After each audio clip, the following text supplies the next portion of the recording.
Welcome to Big Hearted Indie, where we empower men in Indianapolis to forge deep connections and impactful lives through authentic friendships and service. Join us as we explore personal growth, community leadership, and the transformative power of living out our faith in action. The podcast is produced by Citizen 7, and it's hosted by Greg Enos, Don Palmer, and I'm Chris Spangle. And our guests today are Rex Fisher and Mark Nottingham. Greg is in California, also watching on Zoom. Just maybe, Greg, if you've got questions, you can type them in the message. And our guest host is Dave Neff. Let's go to Don, if you don't mind handing him that mic, and then you shift over, Dave, and then we'll have Don introduce first Dave Neff. Who is Dave Neff? And then introduce Rex and Mark. First is Dave Neff started as the boy down the street because he actually grew up on the same street that I lived for 30-some years. And his mother, small world, lived 2 houses from me growing up, and 79th and Westfield Boulevard. That's Indy for you. Big, small town right there. It's a big, small town. Yeah. So Dave and I, he to me is, Greg and I collaborate a lot, but Dave is my younger collaborator, bridge builder, and a guy that is always saying, sure, let's try that. Let's do that. We can make that happen. So Dave had a background at Exact Target. I got to know him better when he was I would call it co-founder of Edge Mentoring and ran Edge Mentoring, what they did to take that to a new level. Dave and I collaborate on Citizen 7 and really a myriad of things. And Dave and I also enjoyed a mutual friendship, close friendship with Jim Morris. So it seems like a lot of Dave's close friends are my close friends. So we're glad to have you, Dave. Yeah, it's an honor to be here. Don just likes me now because I work for his boilers up in West Lafayette, and it's been a fun ride in the last 8-9 months leading Purdue's NIL collective. So we've got football kicking off this weekend, which everybody seems to be pretty excited about. College football's back. But today's not about that. It's about these guys to my left. And I have the pleasure of knowing both of them, one probably a little better than the other. Rex and I go back to your Diginex days, Rex. Oh, yeah. Shout out MS Communications. And then Rex was always great when he had a stint at Shepherd Community Center, helping me bring a crew of employees over, I think from Exact Target back then. And then Rex was on my early Edge Mentoring Advisory Board that we spun up in 2015. He was part of the original board and an early mentor to a group of guys, and I don't see him nearly as often. That was back before I had kids. Now I have 4. And so, but it's great to be back with Rex in this space that he helped build and switchboard. And then, Mark and I have only got together a couple times, but he's a guy that you hear about a lot throughout town, and we'll get into both their stories here. And so maybe I'll kick us off I'd like for each of you, and Rex, we'll start with you, give us a high-level overview, a couple minutes on who Rex Fisher is and what is he up to today, just the journey thus far. Oh, wow. I'd say today I am a husband and a father, and I get to be an entrepreneur here in the city who is trying to tighten up the proximity of my life to as close an analog radius as possible in order to multiply time and be present where I need to, and then to bring good people into places that we need to grow, and then figure out how to resource the goal and get out of the way. That's great. There's a lot more to that story, which we'll get into. Mark, what's the overview of Mark Nottingham? What does our audience need to know? The first thing, I think, for me is that I'm a husband and dad. My wife, Sarah, and we have 4 kids who are currently all between 2 and 11, 3 boys and a girl. We live downtown. I've lived downtown now for, we're not far 20 years. Downtown Indy has been a great place for us. I actually think about vocation and geography intersecting a lot. So I happen to be an entrepreneur who's primarily active in the real estate space, but a lot of my background and my activity, I think, is very much centered in the Indianapolis community. I'd love for you both maybe to share a little bit. You each had stints in, call it nonprofit ministry work, right? Which I also share from my Edge days, and started at the Pacers and then in software. And you don't have this traditional sort of up and to the right, got into this industry right out of school, knew what I wanted to do. Maybe you both could share, Mark, after Penn State, where you went to school, just how you got involved with Young Life and how that shaped just your outlook, your worldview. And Rex, similarly, your time at Shepherd really had you dug into the Near East Side, and now what you've both have been doing over the last decade in Fountain Square, where we sit today. Let me take that one. Don actually plays a little bit of a role in this for me. So my background is that I grew up around small business. My dad and my dad's dad were small business owners in the automobile sales and service business. So that is the environment that I had seen.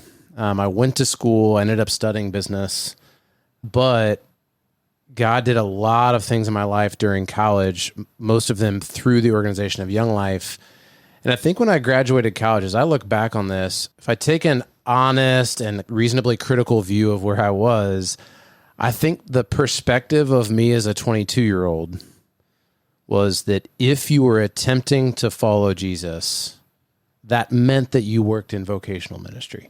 So I think my call to work for Young Life was accurate. I think that's what God wanted for me when I graduated from college, but I don't think I had a very mature view of how a Christian should think about vocation.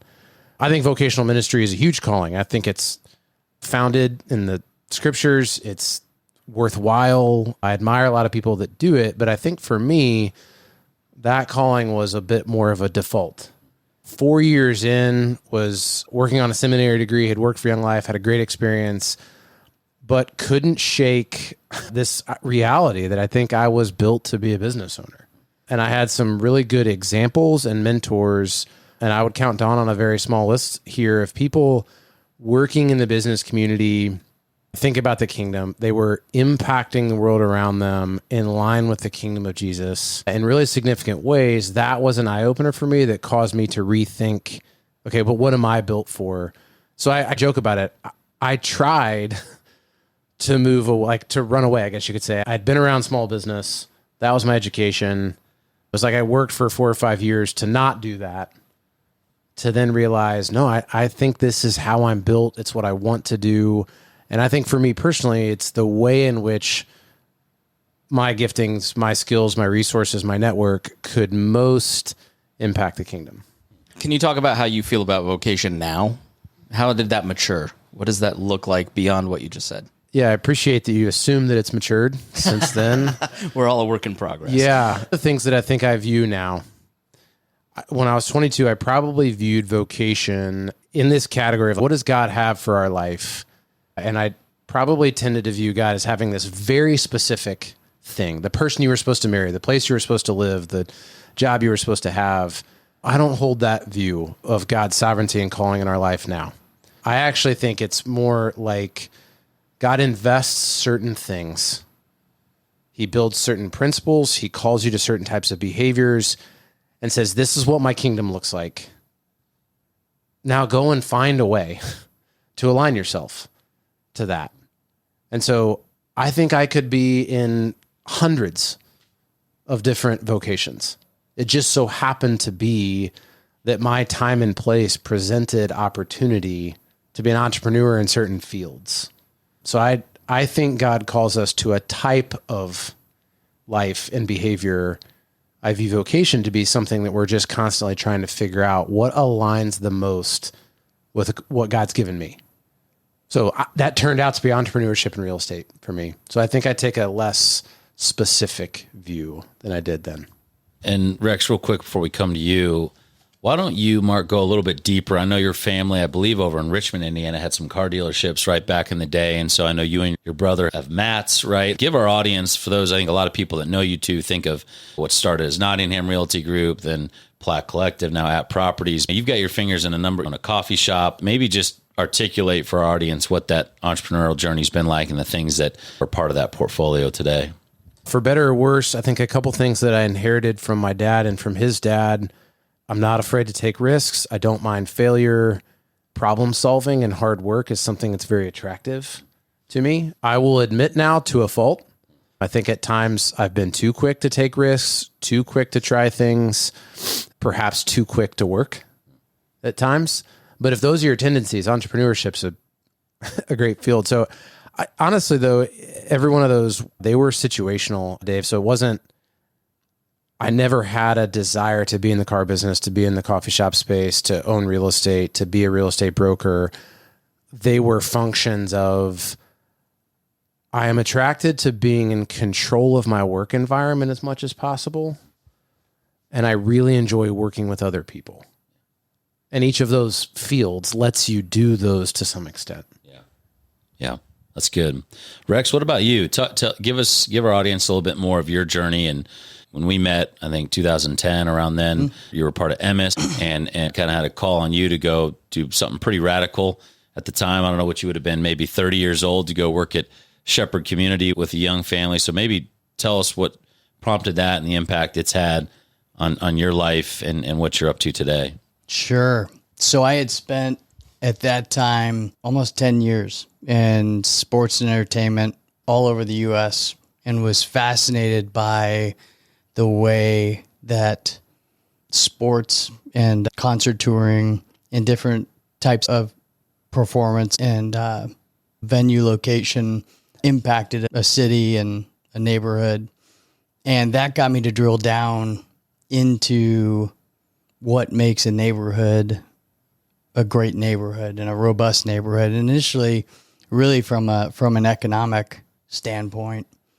And that pretty quickly led me to get interested in acquiring real estate within Indianapolis and Fountain Square. At that time, when I started pressing into that, I was about 25 years old.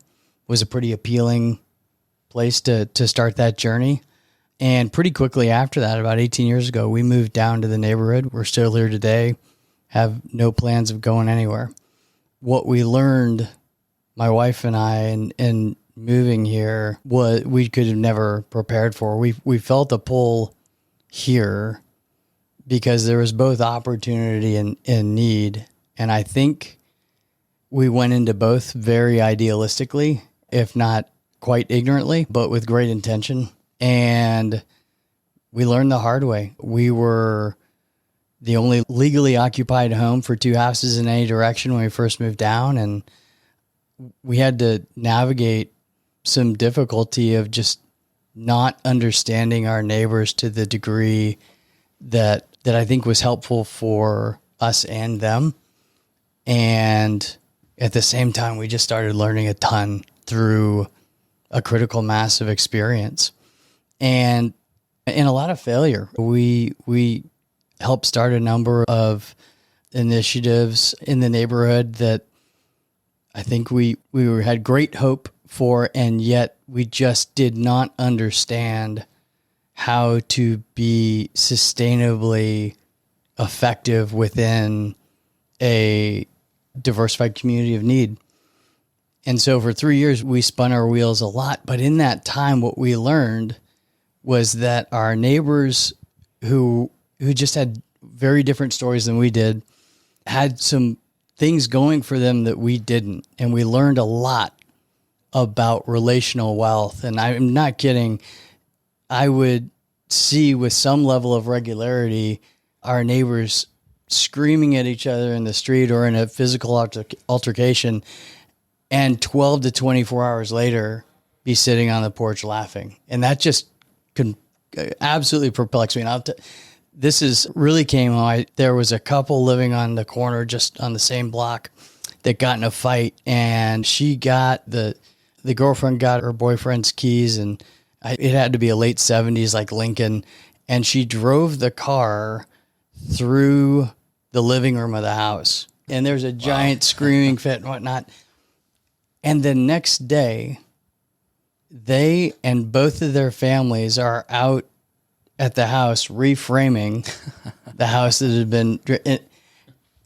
And after 3 years of, I think, just feeling like we had spun our wheels and being we had learned some stuff, but pretty tired. We were at this fork in the road where we had to decide if this was an experiment that we just didn't have any more gas for, or we weren't in a place to make the kind of impact we had hoped for, or we needed to double down in our areas of greatest efficiency. And those areas were, one, our ignorance, our lack of understanding about our neighbors and community development and sustainable health within this place. And two was proximity. We had an address. I was traveling all over the U.S. about at least half the month, and my wife was teaching in Carmel, and we were starting a family, and so we just didn't have much time during the best hours of our day in the place we were trying to make an impact.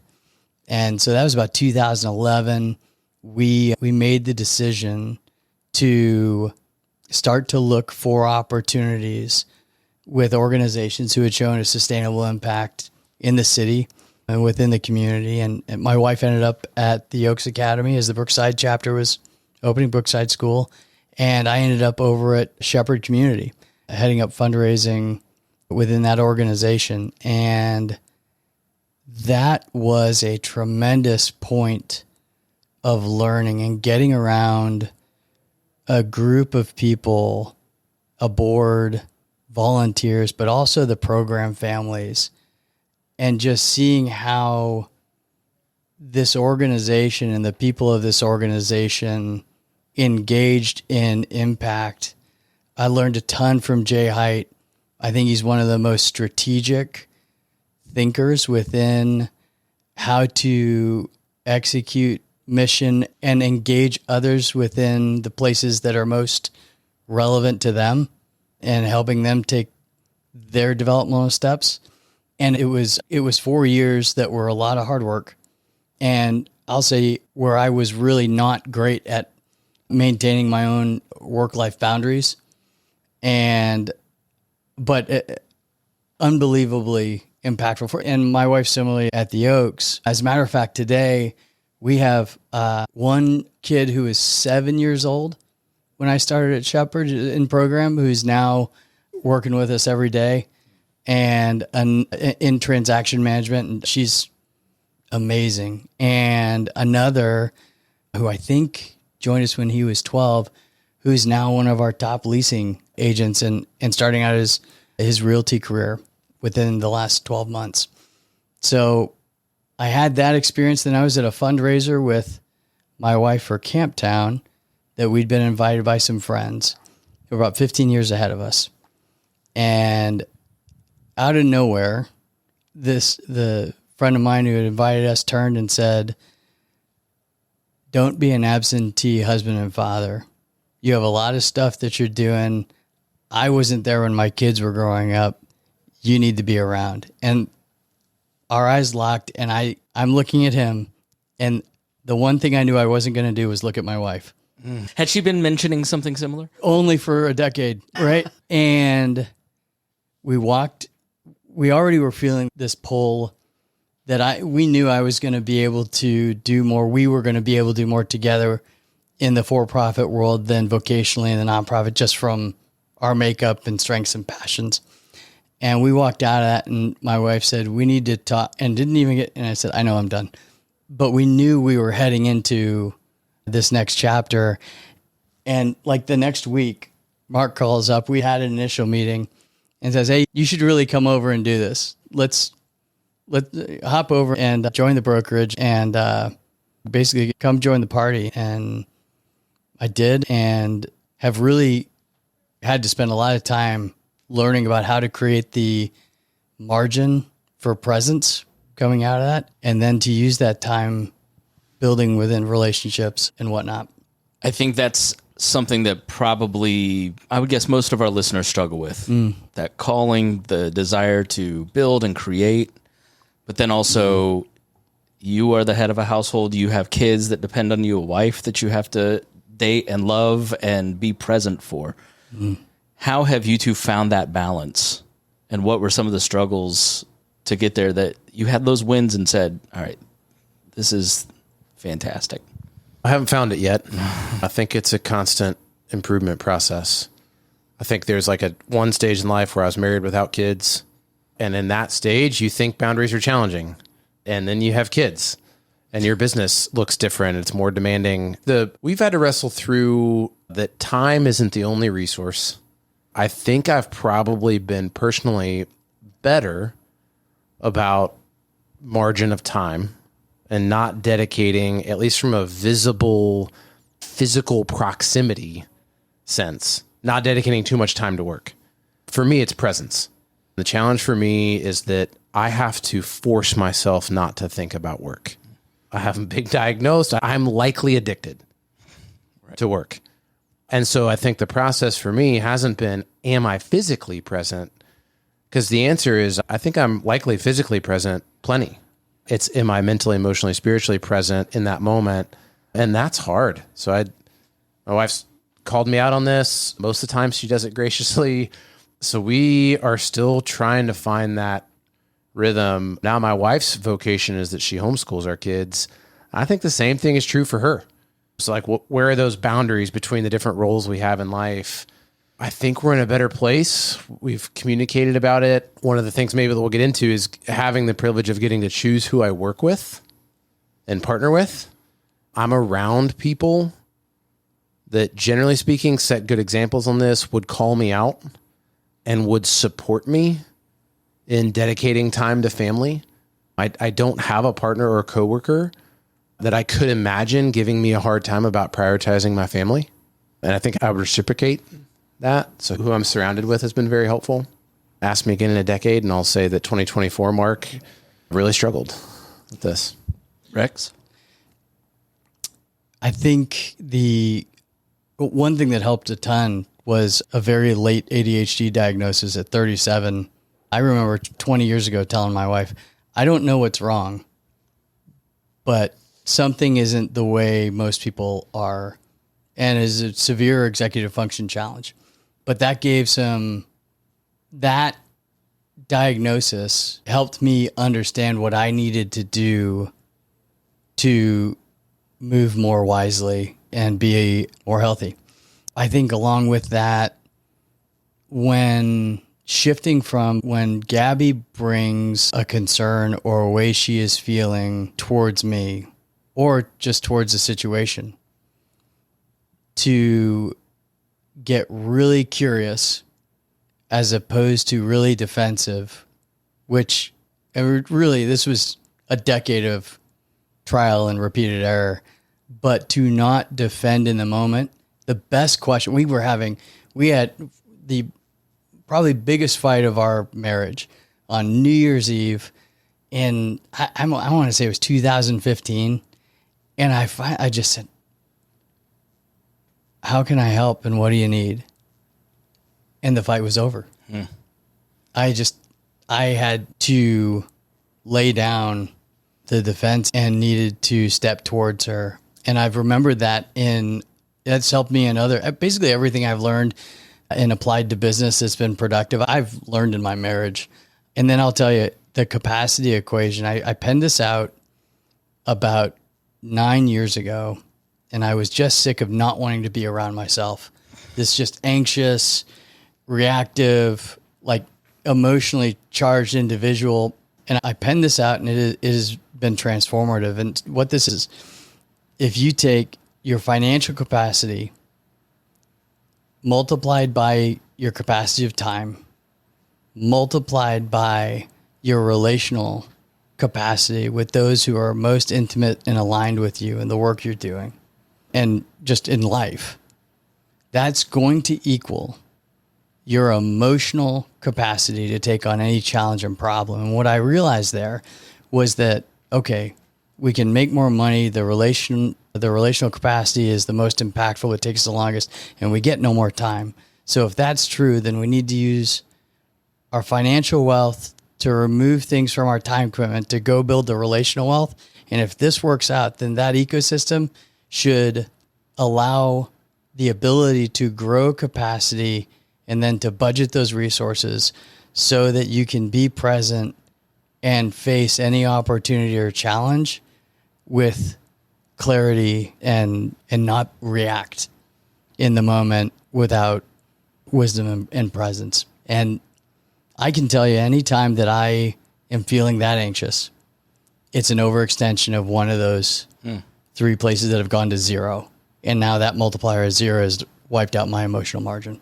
That's great advice. Dave? Yeah, this is some really great stuff, guys. And before I forget, Rex, thank you to Gabby, because I have two kids at Oaks Brookside now, third grade and first grader. So I had forgotten that she helped get that school going in 2011, 2012. It's a special place, and Lord willing, we'll have 2 more kids going there as well. You guys have talked a lot about these resources that we all have: time, money, attention was touched on. But I think of, you called it presence, Mark, and our time is finite, right? I think we can all agree on that. Money, you can, in theory, make more of it, right? Is it unlimited? We could debate that, but you can always probably make more by working harder, by investing in this deal, whatever. But our attention is something that I'm hearing you, Mark, say, and I struggle with this as well. Work is a vice, and it's probably a socially acceptable vice, right? It's far more socially acceptable than alcohol or drugs or pornography. And so it's easy to, when I get home from the day, I put my phone away in a drawer, but then I feel the pull of checking it 20 minutes later, right? That's my attention going from what it should be, probably my wife and kids, right after being gone for 9-10 hours, to, why do I need to check the siren call of an email or a text or that sort of thing? So I just wanted to maybe hammer that, because I think that currency of attention, especially for those of us who still have young kids at home. I have 4 that are 8 and under, so I'm in a similar boat. At an older mentor in town say, right now your access to your kids is at an all-time high, and your personal free time is at an all-time low. But that pendulum is going to shift before long, and your personal free time will start to come back, but your access to your kids is going to start to, it's not even 18, right? It's more probably 14, 15 once they start high school and they want to hang out with other friends. Rex, maybe you see that since you've got kids that are slightly older. We got maybe 15 minutes here for some Q&A.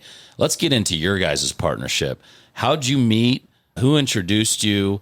Mark, what prompted you to call Rex in 2015 and say, hey, you want to come over? What did you see in him? I just am curious how the genesis of your partnership started. And obviously you guys have had a great run these last 9-10 years.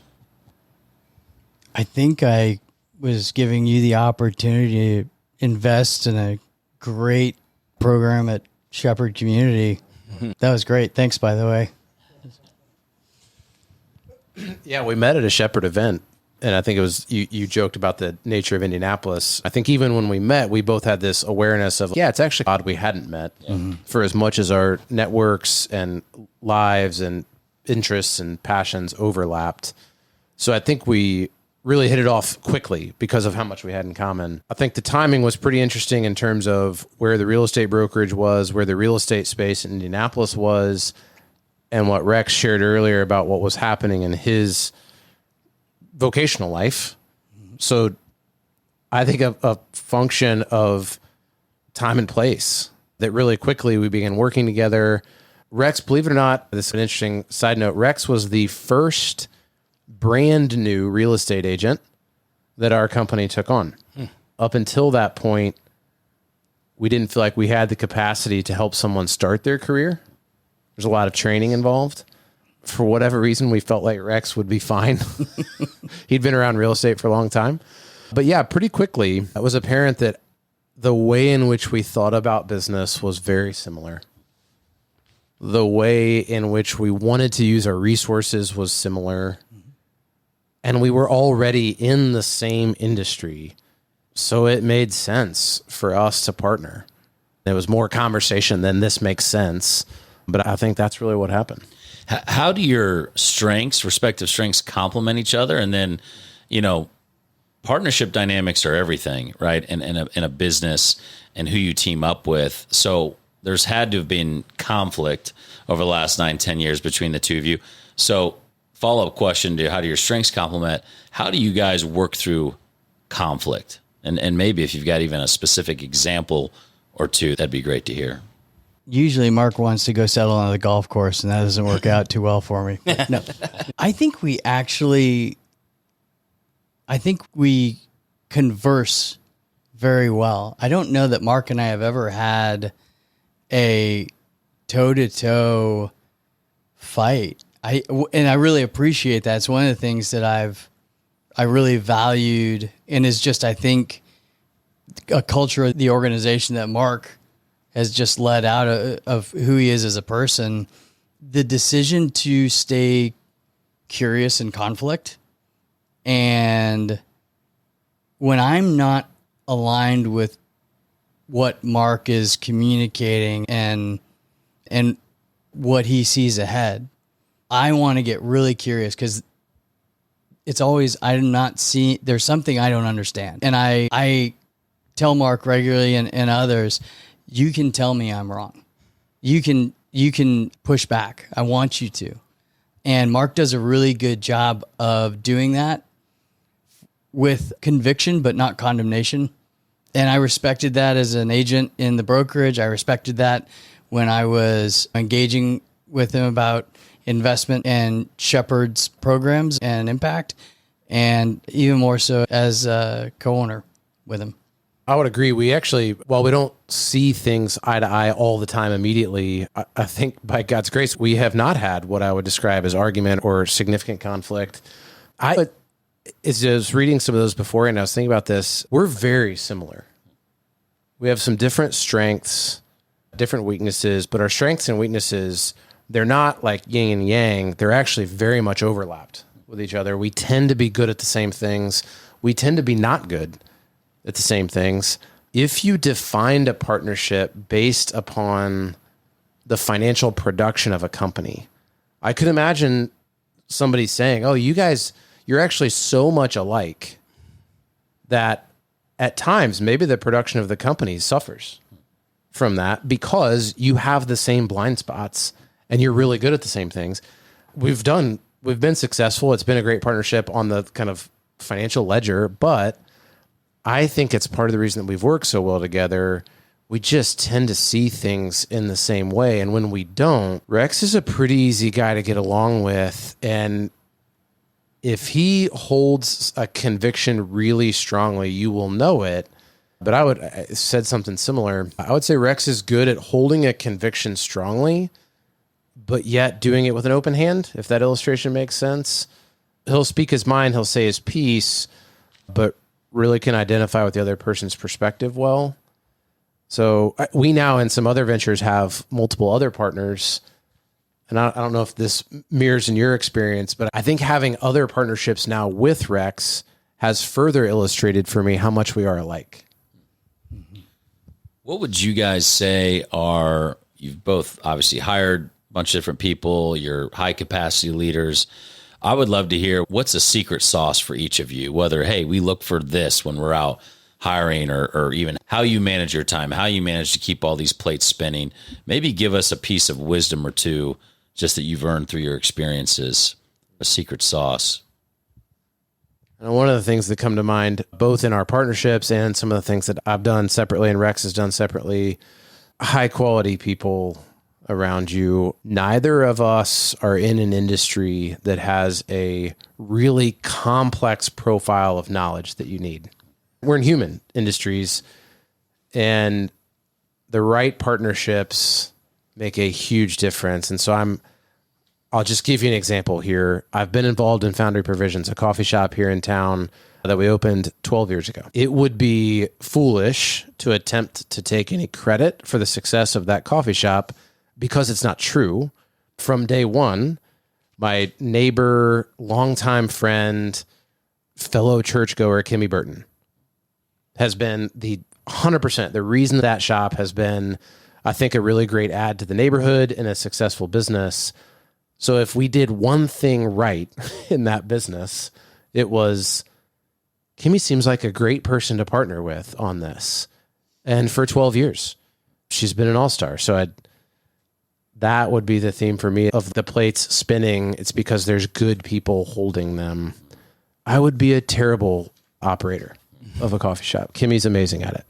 You're looking for the raw material, somebody that's coachable, hungry to learn, humble, versus maybe somebody that comes with a ton of experience, but maybe they've got some pride or arrogance about them. You're looking for just character is what I heard you say. Yeah, I believe that's accurate. The ability to trust a partner, in my opinion, trumps everything else. And I recognize there's industries where a certain sort of technical expertise or experience is likely a must-have. I don't work in any of those. The quality of the person is the delineator. Let's open it up to questions too. So please get in the chat if you're on the Zoom. If you're listening to this on audio podcast or watching on YouTube, we record this the last Monday of every month, and then it's available a week later on our feeds. But you can join heartbeat.chat in the show notes, and you can watch this live, ask questions live. and we'll take a couple questions. Dalton writes, thank you, Dave, Rex, and Mark. How do you all serve God in secular work? Any practical steps on bringing faith into work in a world that is easily offended?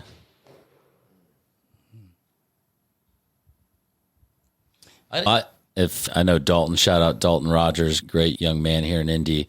I think that's Dalton. I don't know. Yeah, Dalton Rogers. Okay, yeah, gotcha. Yeah. Dalton, I would just say, as somebody that grew up very churched in a Baptist sort of setting, a lot of good things, but probably some things that I'd probably leave from a fundamentalist, at times legalist view. And so I don't really have this secular sacred divide in terms of how I live my life. The greatest gift of the gospel is I can take it anywhere, right? No metal detector is going to pick it up. No, nothing like that. It animates everything I do. And does that mean that I'm asking to pray before every breakfast or lunch with someone in the business? No, sometimes that happens. Sometimes it doesn't. And I think it's more, obviously, for those of us that have accepted Christ as our Lord and Savior, the light of Christ is in you. And so sometimes it's just being salt and light. It's not trying to proselytize or evangelize every person you come across in business. And so I think when you animate your life with care and intentionality, that people may not know exactly what it is or put their thumb on it, but I think it leaves a lasting impression. And we all have bad days, and there's days where I'm sure I don't exhibit those traits of a Christ follower, and we're all human, and so that's perfectly okay. Just getting up each day and saying, God, give me grace today in my interactions that hopefully I can just represent you well and be salt and light. Sir Mark, anything to add to that? I think walking into interactions with individuals from a curious place of where they're at, being willing to ask good questions, and then when it's helpful, share some of your own story from a place of vulnerability. I think sharing your failures with others is so, you can almost see the sigh of relief when you tell someone about the dumpster fire, right? And from a place of, I survived and got through it, and here's how that played out. I think there are opportunities to engage people, where they are at with our story that is tremendously helpful. And I don't think you can do that as someone who knows the Lord and walks in that faith, imperfectly as it may be, but not have that as a big part of the thread that's woven throughout that day to day. So while we're waiting for more questions, I have a question. You earlier said you moved to Fountain Square and had a challenging time. I'm thinking about my family's progression. Start near the city, move to Plainfield. Now they're in Amo, right?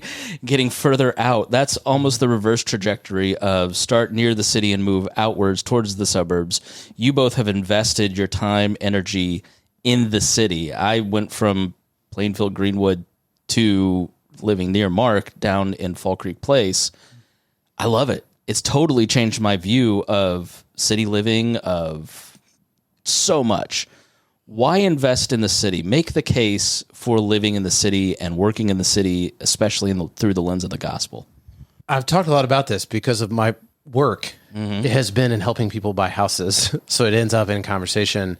To be clear, I think a Christian is called to be missional where they live, period. I personally do not view my choice to live downtown as a particular missional calling. I don't live downtown because I think God called me to a mission downtown. I live downtown because I love it. It's a great place to live. I believe it's great for my family. I think there's plenty of upsides. I enjoy it. I'm incredibly grateful to live where we live because we live there. I think that's where God calls us, to love your neighbor, which is incredibly hard wherever you live. I grew up in a smaller town. I've lived in a couple different university towns. I've lived in a suburban environment now for 20 years. I live downtown. So I think there may be, at times in the Christian faith, I've encountered this idea, even my own Christian community, maybe unintentionally, this sense of living in an urban environment is somehow superior or preferable for a Christian to do. That's not my personal conviction. I don't think that's good theology. I think God puts you in a place and says, love your neighbor. Yes, that looks different in an urban environment than it would in farmland. So that, I don't know if I answered the question. Sure. I would just say it's where he's put us. Why do you like living downtown? Let me ask that. Yeah, proximity to a lot of things, higher concentration of relationships, the ability to interact on a regular, frequent basis with a lot of people, many of whom have less in common with us. I think the environments that I have lived in until the last 20 years, the higher percentage of the people that I was interacting with on a day-to-day basis were a lot like me. Now, granted, a lot of the people I interact with on a day-to-day basis still are like me. But I think that's the primary value for me of an urban environment. It is great for me to interact with a wider set of people and to do it more often.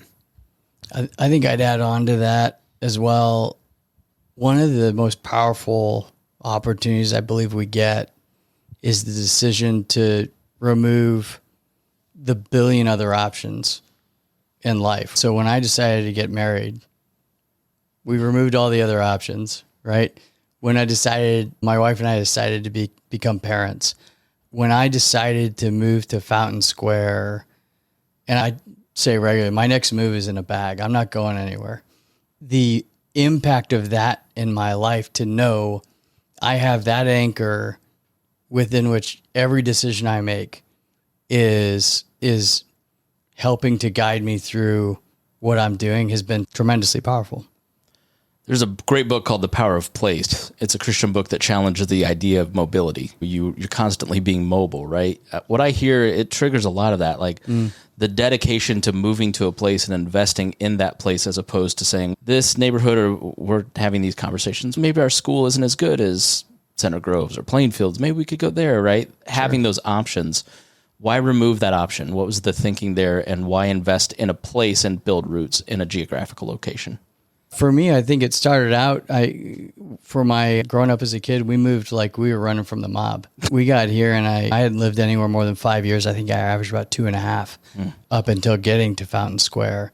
But then what I saw is, if I'm always thinking about where we may live next, that's taking up and diluting down my ability to make other decisions. Right. So when Gabby and I set the stake down and said, this is where we're going to be, we were able to make decisions so much more effectively and aligned together that it brought a tremendous load off, and helped us step towards each other in hard decisions. Dave or Don, any final question? Mark, please Well, speak I to just that. got to piggyback for just a quick second. I think with my limited experience in life, advice that I would give to people is, don't be quick to change your setting to solve a problem, because human beings are challenging. I think about this in the context of what church are you a part of? What neighborhood do you live in? What school system do you go to? How do you educate your kids? Do you have kids? It is very easy as a human being to see the solution as like a different environment. What you do for work is similar. I've seen so many people change those things, have the honeymoon phase of, yes, the problem that we used to deal with is better.